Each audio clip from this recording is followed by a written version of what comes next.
Oi, meus amores, a paz do Senhor, tudo bem com vocês? Eu espero que sim, espero que vocês estejam bem, na paz do Senhor, com a graça do Senhor sobre a vida de cada uma de nós, cada um de vocês, em nome de Jesus, amém? Para quem não me conhece, Cristina Balbi, uma das professoras da Escola Bíblica Dominical na Sala das Mulheres, amém? Vamos começar. Primeiro nós vamos orar pelas ofertas, e em seguida nós vamos orar para que Deus esteja conosco nesta aula, em nome de Jesus, amém? Pega na sua mão a sua oferta e nós vamos entregar para o nosso Deus neste momento, em nome de Jesus. Pai amado, poderoso é teu santo nome, te glorificamos, te bendizemos e declaramos a tua soberania sobre as nossas vidas. E neste momento, Senhor amado, queremos entregar as nossas ofertas diante do teu altar para a manutenção da tua casa, para que a tua bênção seja sobre as nossas vidas, em nome de Jesus. E também, Senhor amado, quero orar a ti neste momento, Senhor, que o Senhor possa, através do teu Santo Espírito, nos conduzir nesta aula, nos ensinar, trazer, Senhor amado, a tua revelação para as nossas vidas. Em nome de Jesus eu te peço, te agradeço e te louvo. Amém. Amém? Você possa separar a sua oferta e, assim que tiver oportunidade, que você possa entregar na casa do Senhor. Amém? Vamos dar início à nossa aula, então? Em nome de Jesus. Pronto, vamos então à aula? Vamos, antes de mais nada, ler o texto base para a nossa aula. A nossa aula vai falar a respeito do poder de oração. E o texto base está em Atos, capítulo 1, versículos 12, 13 e 14. Amém? Vamos ler então. Diz assim: Então eles voltaram para Jerusalém, vindo do monte chamado das Oliveiras, que fica perto da cidade, cerca de 1 quilômetro. Quando chegaram, subiram ao aposento onde estavam hospedados. Achavam-se presentes Pedro, João, Tiago e André, Filipe, Tomé, Bartolomeu e Mateus, Tiago, filho de Alfeu, Simão o Zelote e Judas, filho de Tiago. Todos eles se reuniam sempre em oração, com as mulheres, inclusive Maria, a mãe de Jesus, e com os irmãos de Jesus. Amém? Então vamos lá. Só para contextualizar quando aconteceu este momento aí. No início do capítulo de Atos, Jesus estava presente com eles, né? E eles estavam no Monte das Oliveiras, onde eles viram Jesus ascender. Ele subiu aos céus. E naquele momento eles ficaram olhando para o alto, imaginando o que estava acontecendo, e ficaram pasmados, ficaram fixados naquela imagem, naquela visualização que eles estavam tendo naquele momento.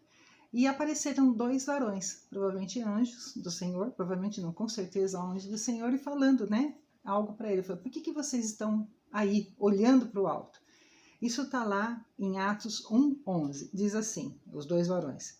E que lhes disseram: Galileus, por que vocês estão olhando para o céu?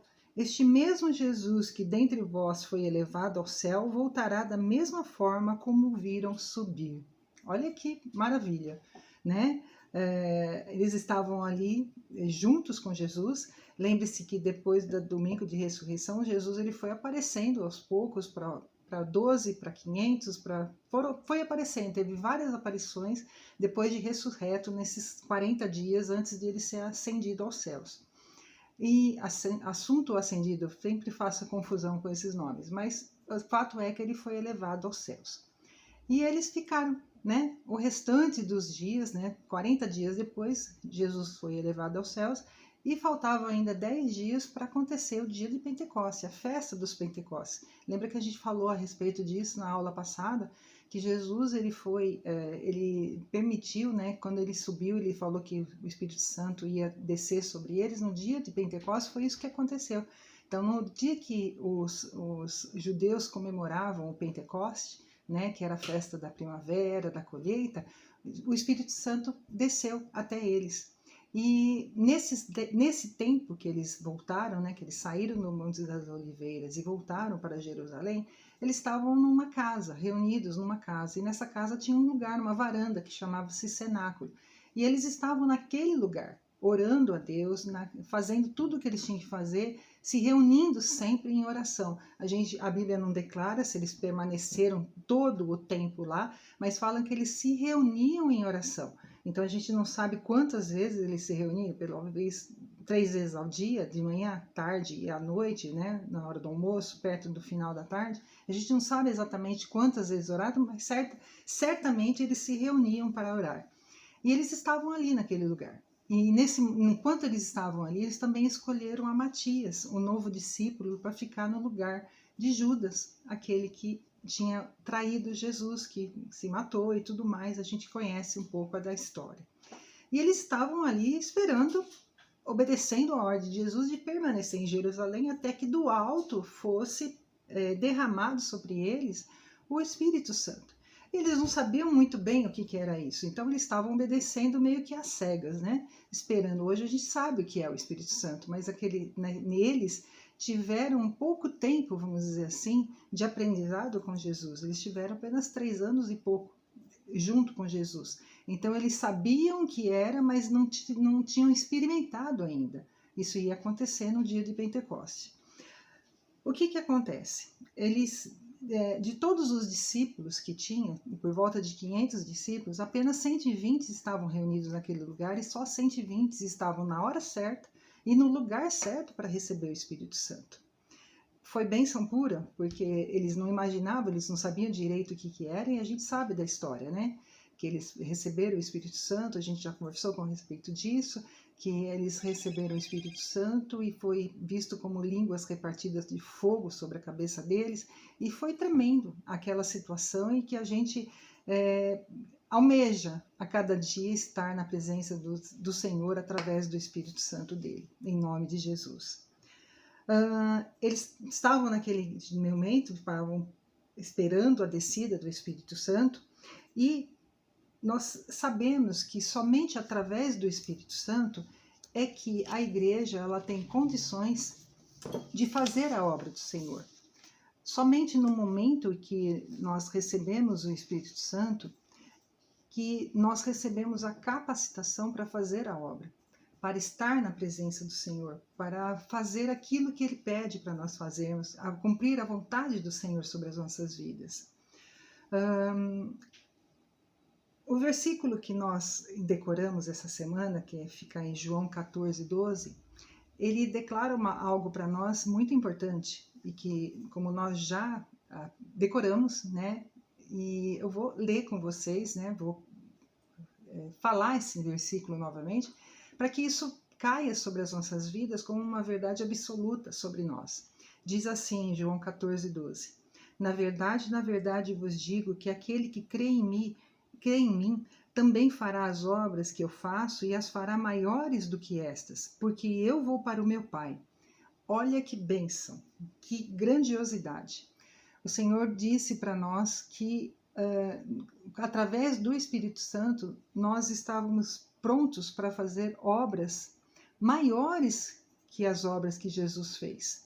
E isso para nós é um desafio de estarmos na presença de Deus, através do Espírito Santo, sendo capacitadas pelo Espírito Santo e fazemos as obras que ele fazia e até maiores do que ele fazia. A obra do Senhor ela é urgente hoje em dia, né? Sempre foi, mas nós temos visto que ultimamente essa obra ela está sendo cada vez mais requerida das nossas mãos. Por que nós estamos sendo requeridas? Porque o tempo está chegando ao fim. Nós temos indícios a respeito disso. Nós sabemos que a qualquer momento o Senhor vai arrebatar a sua igreja e a qualquer momento ele vai descer para reinar aqui na terra, para fazer aquilo que está profetizado nas Escrituras, em Apocalipse. Nós precisamos saber que sem Jesus nós não podemos fazer nada. Sem a obra de salvação nas nossas vidas, nós não podemos fazer nada. Em João 15:5 diz assim: eu sou uma videira verdadeira, vós as varas. Quem está em mim e eu nele, esse dá muito fruto, porque sem mim nada podeis fazer. Amém? Temos que nos colocar à disposição, dar tempo, perseverar na obra, se colocar na brecha, estar disponível para fazer a obra, estar fazendo tudo que vier às nossas mãos com o coração puro e as mãos limpas, nós precisamos estar fazendo aquilo que é necessário para que a obra do Senhor, para que o reino do Senhor cresça nas nossas vidas. E esse fazer, né, a obra, nós não podemos estar nem muito empolgados a ponto de rejeitarmos a ação do Espírito Santo, queremos fazer pelas nossas próprias forças, tomar a dianteira das coisas e dar com os burros na água, se a gente pode dizer assim, e nem mesmo muito acomodados, achando que a obra se faz sozinha, que não precisa de nós, que nós não somos necessárias, que aquilo que Jesus fez já está bom demais e que quem quiser que entre, quem não quiser que também que se vire, que não estamos nem aí para essa situação. Então, a empolgação precisa ser controlada? Precisa, para não fazermos com que a igreja seja descredibilizada, para que a igreja tenha uma ação verdadeira sobre as vidas das pessoas, apresentando realmente a salvação em Cristo e apresentando uma vida cristã, testemunhando a respeito de uma vida cristã, para que o homem e a mulher deixe o pecado, deixe de fazer aquilo que a afasta de Deus, que nos afasta de Deus, que nos afasta do poder de Deus sobre as nossas vidas. Então nós não precisamos, a empolgação que deixa o Espírito Santo de lado não é legal, precisa ser controlado. E da mesma maneira a acomodação de estar achando que está tudo bem, que aquilo que eu recebi fica só para mim, que eu não preciso liberar nada, que eu não preciso participar para ninguém aquilo que eu recebi, isso também não pode deixar acontecer sobre as nossas vidas. Nós precisamos estar atentos sobre essa situação, em nome de Jesus. Então, recapitulando, só para vocês entenderem, a empolgação não é bom, tem que ser controlada, principalmente se for sem a presença do Espírito Santo.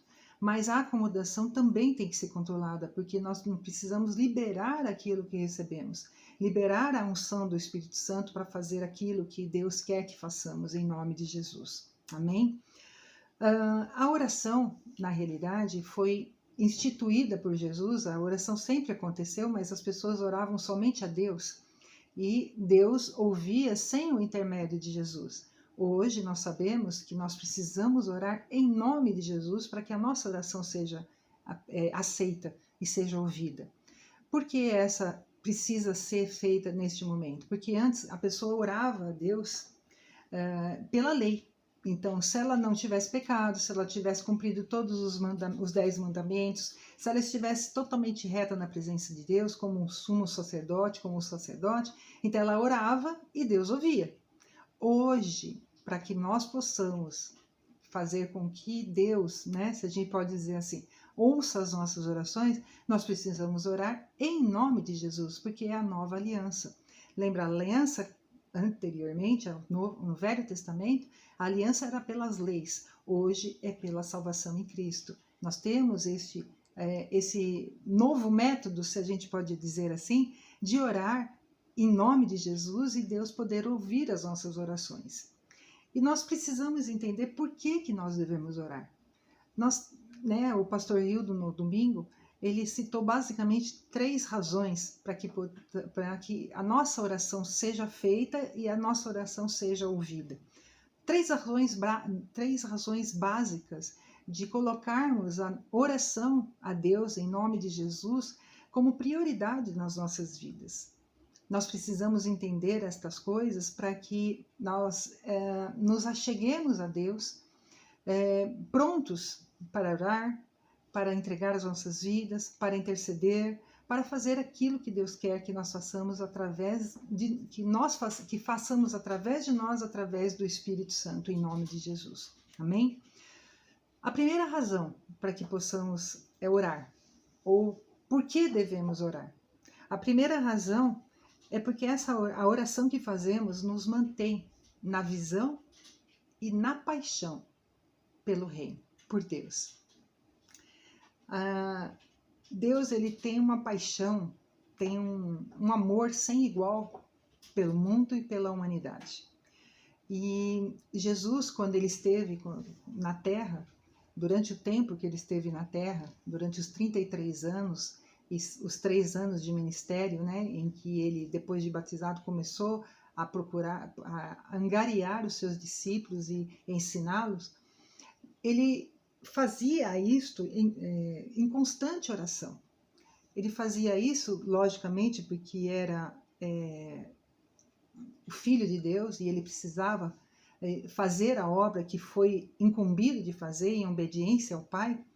E nós sabemos que a paixão e a visão, né? A visão e a paixão pelo mundo que Deus tem para que todos sejam salvos, essa mesma visão, essa mesma paixão tem que vir de nós também. Sentimos o mesmo amor pelas almas, sentimos a mesma paixão, sentimos, Senhor, a visão que Deus tem do mundo para que as pessoas que ainda não conhecem a Deus, não têm a salvação em Cristo, possam se achegar e possam, em nome de Jesus, obter a salvação em Cristo. Em nome de Jesus, nós oramos por isso. Nós intercedemos a favor das pessoas por causa disso. E nós queremos estar sempre orando, buscando a palavra de Deus para que essa visão, essa paixão de reino, ela permaneça sobre as nossas vidas para que possamos continuar orando. Essa paixão, essa visão, ela só se mantém através da oração. A oração deve ser constante e se nós não oramos, nós enfraquecemos, nós retrocedemos, nós acomodamos, nós deixamos de fazer a obra do Senhor como deve ser feita.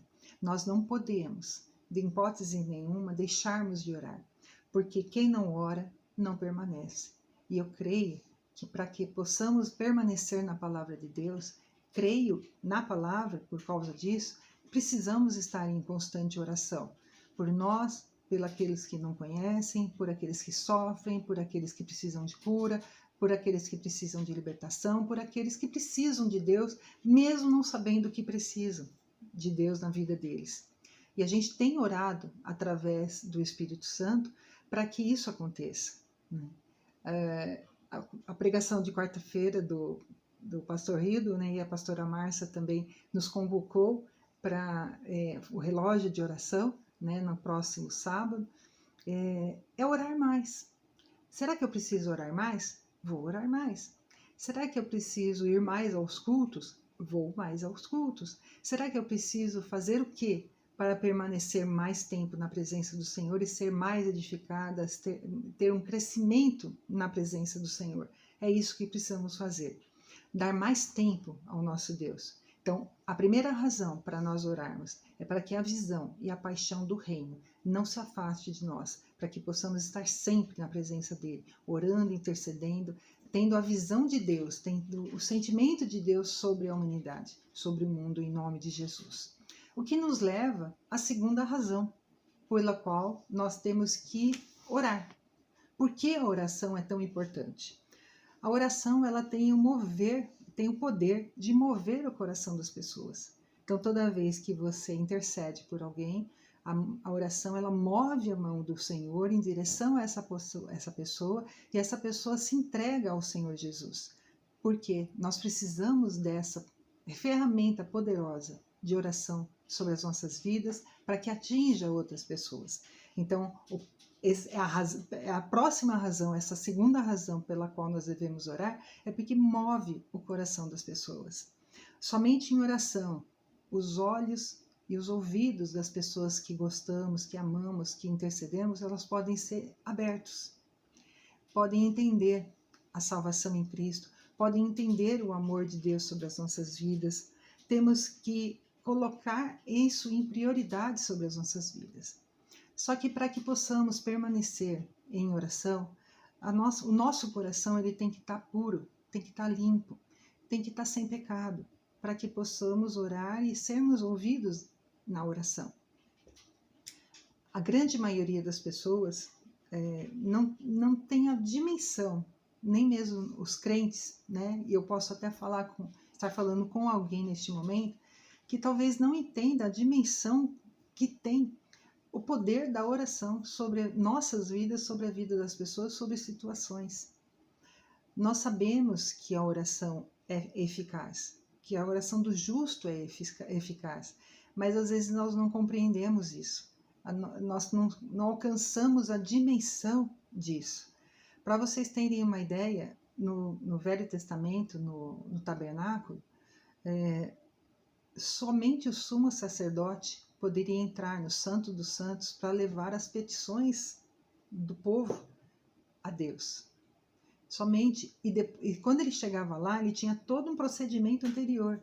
Ele oferecia o sacrifício de sangue, as lâmpadas do candelabro, né, da menorá, ela tinha que estar permanentemente acesa. Os pães teriam que estar lá, os pães da proposição. Então tinha todo um ritual que desde lá fora, que tinha uma purificação, o sumo sacerdote precisava se apresentar com uma roupa limpa, pura, branca, de linho, não podia suar, para poder entrar na presença do Senhor, no Santo dos Santos, e levar as petições daquele povo, né, do povo reunido no deserto, que foi onde foi instituído o tabernáculo, para entrar na presença de Deus, no Santo dos Santos, e levar as petições. Então era uma coisa muito séria. E hoje, para nós, a oração não é diferente. A única diferença qual é? Nós não somos sacerdotes como aquele sumo sacerdote entrava, mas nós somos sacerdotes do Senhor. Cada um de nós temos o poder na oração, de levar a oração daquele que necessita a Deus, porque hoje nós temos acesso ao Santo dos Santos. Lembra, quando Jesus morreu, o véu foi rasgado de cima e embaixo, abrindo espaço para nós entrarmos no Santo dos Santos, que é a presença do Senhor. Nós não precisamos estar fisicamente dentro do tabernáculo, mas o nosso tabernáculo ele tem que estar limpo, tem que estar puro, tem que estar pronto para orar, em nome de Jesus. Deus, tem o pastor Rildo citou, né, e me chamou muito a atenção, porque às vezes a gente não presta muita atenção a respeito da palavra de Deus, principalmente em Provérbios, que tem muitas verdades naqueles textos que estão lá descritos em Provérbios. Em Provérbios 6, de 16 a 19, diz o seguinte, prestem atenção. Estas 6 coisas o Senhor odeia, e a 7ª a sua alma abomina. Vamos lá.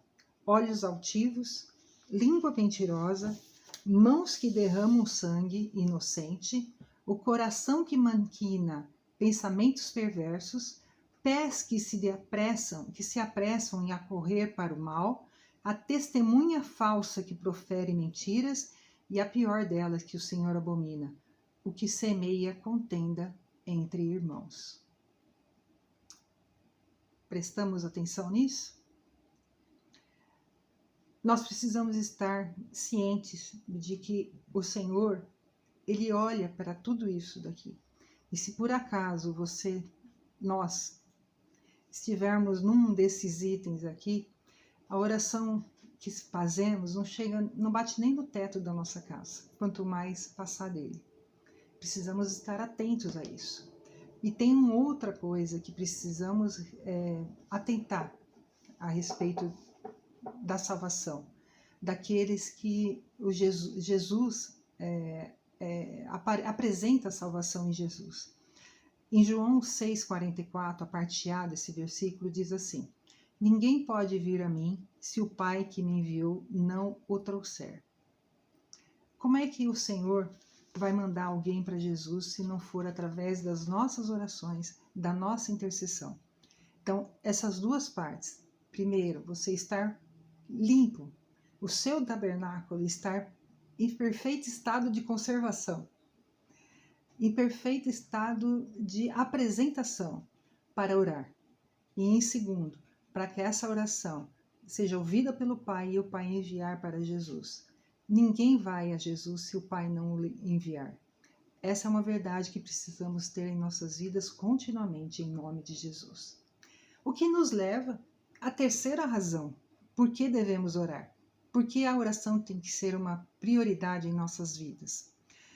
Só chegamos a esse momento em que estamos vivendo nos dias de hoje em nossas vidas por causa daqueles discípulos que lá atrás, durante os 3 anos de ministério do Senhor Jesus, aceitaram o chamado, foram escolhidos e aceitaram esse chamado, receberam o batismo do Espírito Santo e propagaram o Evangelho. De 12, chegamos até hoje. Só no Brasil, eu não tenho uma estatística muito ampla, mas no mundo os cristãos chegam a mais ou menos 2 bilhões de pessoas. No mundo tem quase 8 bilhões de pessoas. Então você vê que a proporção de 25% pouca, né? Mas é muito maior do que era 2000 anos atrás. Então nós precisamos entender que a nossa oração, ela só acontece hoje. A razão de nós orarmos hoje é porque 2000 anos atrás, 12 camaradas, 500 no total, quando Jesus morreu, eles propagaram o evangelho com poder e graça. Aqueles 120 que estavam ali reunidos foram cheios do Espírito Santo para fazer a obra do Senhor. E é por causa deles, pela obediência deles, que nós estamos aqui. Então, nós temos isso como uma obrigação, uma prioridade, continuarmos orando para que outras pessoas possam seguir o mesmo caminho e estar também na presença do Senhor, em nome de Jesus. Quantas pessoas nós temos orado, intercedido, para que elas também participem do reino do Senhor, para que também aceitem a salvação em Cristo, para que possam ser salvas, para que possam estar na presença do Senhor. Eu quero comentar com vocês algo que aconteceu comigo a semana passada, acho que a maioria sabe. Eu tinha, infelizmente, um irmão mais velho. Então, nós somos em 3 irmãos e o meu irmão mais velho, ele sempre foi uma pessoa muito problemática. Ele maltratava meus pais. Eu não vou entrar em detalhes, né? Mas muitas vezes ele maltratava a mim e a minha irmã também. E era difícil a convivência com ele. E muitos anos já que a gente não se conversava, porque ele não aceitava a minha presença. Parecia que quando ele me via, ele via o próprio diabo, né? Se a gente pode dizer assim. Então eu não tinha contato com ele há muitos anos, desde 2005, para vocês terem uma ideia. Então é muito tempo. E ultimamente ele estava morando na chácara, porque ele sempre foi muito desregrado, vamos dizer assim, bebia muito. Ele já tinha diabetes, então nos últimos tempos eu fiquei sabendo, não que eu tivesse visto ou contato com ele, ele já tinha perdido a visão praticamente de um olho, o outro também estava piorando, ele já tinha tido AVC e ele não aceitava a nossa ajuda. Por diversas vezes eu ajudava ele, mas por meio de outras pessoas, sem saber que ele podia, que eu estava ajudando, porque ele não aceitava. E durante todo esse tempo eu orava a Deus pedindo para que Deus colocasse alguém perto dele, porque já que eu não conseguia chegar, que o Senhor colocasse alguém perto dele até para cuidar dele, para falar da palavra dele, porque isso me maltratava, me trazia tristeza de não poder ajudá-lo, porque ele não aceitava, ele em hipótese nenhuma, até eu já vamos dizer assim, obreiros que eu pedia para levar uma cesta básica, por exemplo, para ele. Na primeira vez, quando ele soube que era eu que estava mandando, ele rejeitou a cesta básica, só para vocês terem uma ideia da situação que estava. E na semana passada eu recebi a notícia que ele morreu. Ele estava na chácara e morreu sozinho, sem ninguém perto, né? Então a gente nem sabe do que ele morreu. Ele estava com diabetes, estava com um monte de coisa e a gente nem sabe direito. E quem que encontrou ele na casa dele? Uma pessoa que fazia pouco tempo, que estava morando lá, uns 3 meses perto da onde ele mora, lá na chácara, e uma pessoa cristã. Então, eu creio que Deus atendeu as nossas orações, minha, da minha irmã e da família, que colocou uma pessoa cristã perto dele para cuidar dele nesse último momento. E essa pessoa falou da palavra dele para ele.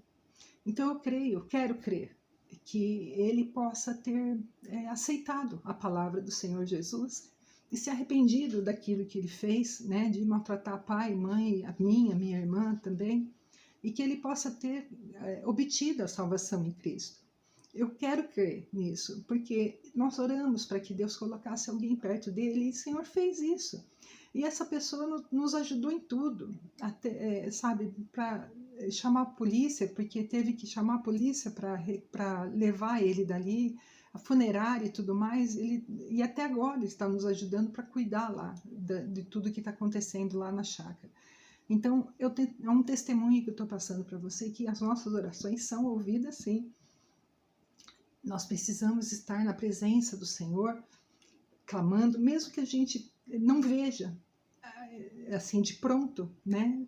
Porque eu não sei como ele vivia uma vida muito desregrada, se ele ia viver muito tempo, se Deus não ia recolher mesmo ele. Então a nossa oração era essa, de que colocasse alguém perto dele para cuidar dele e para que não acontecesse dele, se não tivesse essa pessoa, só para vocês terem uma ideia, ele ia morrer lá e ninguém ia ficar sabendo.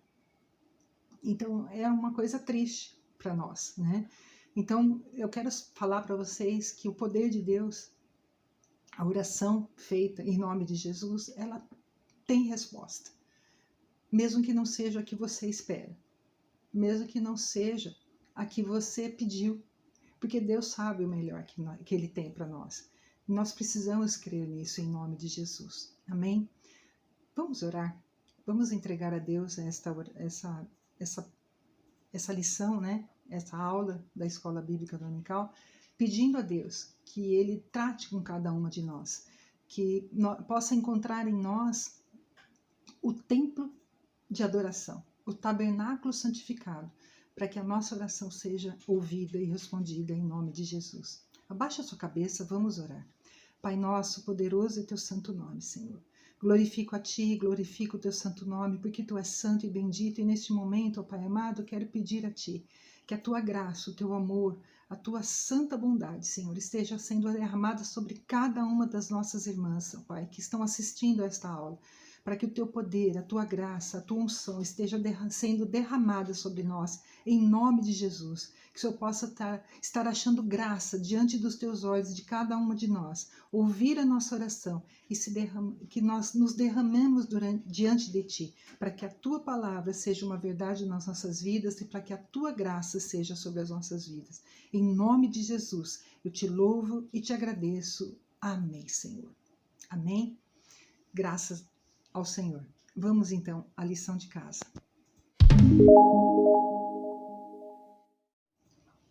Pronto, vamos então à lição de casa? Bom, para agradar gregos e troianos, eu preparei um novo questionário online, entendeu? Então vai ficar descrito aqui no YouTube, né? No vídeo do YouTube, e vai ficar lá também no WhatsApp, amém? Então vai ter um questionário online, se você quiser responder, tá lá bonitinho. E para quem não tem domínio na questionário online, eu quero passar para vocês, para que vocês meditem nesse texto que nós lemos de Provérbios 6, de 16 a 19. Medite nisso que está descrito nesse texto, uma meditação e uma análise minuciosa da nossa conduta, da sua conduta como cristã, como serva do Senhor, na oração, na obra, naquilo que você tem feito em nome de Jesus. Amém? Fiquem com Deus. Deus abençoe a cada uma. Que vocês tenham um dia abençoado na presença do Senhor. Permaneçam firmes na oração. Permaneçam firmes na obra. Façam a obra com diligência em nome de Jesus. Amo vocês. Deus abençoe. Fiquem com Deus.